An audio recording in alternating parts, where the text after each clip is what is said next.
Meron na daw pong reaction si PBBM tungkol nga dito sa insertions na ginawa ko ni Senate President Cheese Escudero. Siguradong hindi niya alam una pa lang dahil kung alam daw niya yan ay siguradong veto yan.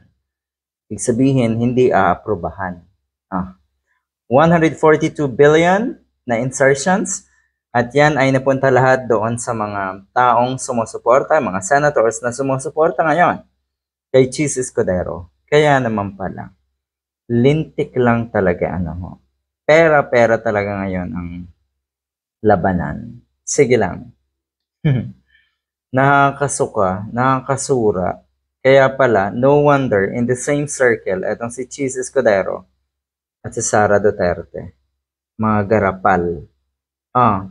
Buti hindi nahihiya. Ano kayong reaction ng asawa ni Senator Cheese Escudero sa ganitong kawalang hiyaan ng kanyang may bahay, ng kanyang asawa? Hindi ito nakaka-proud. Lalong hindi ito magandang legacy.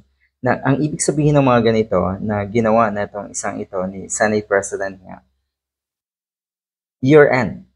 Tapos ka na. Tapos ka na. Dahil hindi biro yung ganito. At nakakabilib na matapang na paiimbestigahan na Senator Tito Soto itong ang scandalous na pork barrel na itong mga senators. Malala, napakalala. So ito daw ay nakarating na kay PBBM.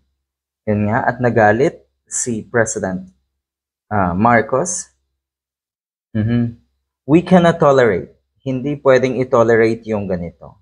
So ayan, magkakabistuhan na. Sinabi pa ni Soto na kailangan umanong imbestigahan ang issue na sa lalong madaling panahon dahil posible umanong ginawa ang insertions sa huling bahagi ng BICAM. Yun pala ang nangyari. Kaya pala, matinding sisihin ang Kamara na kung ano ay may ginawang additions, insertions. Yun pala sila. Etong sa Senate President pala ang may kalokohang ginawa. Sabi nga ng ilan, kunwaring napakabait ay mas kupal pa pala daw ito. Ulitin ko lang ano ang reaction ng may bahay mo na si Heart Evangelista? Dahil kung tutuusin, kaya talaga ito.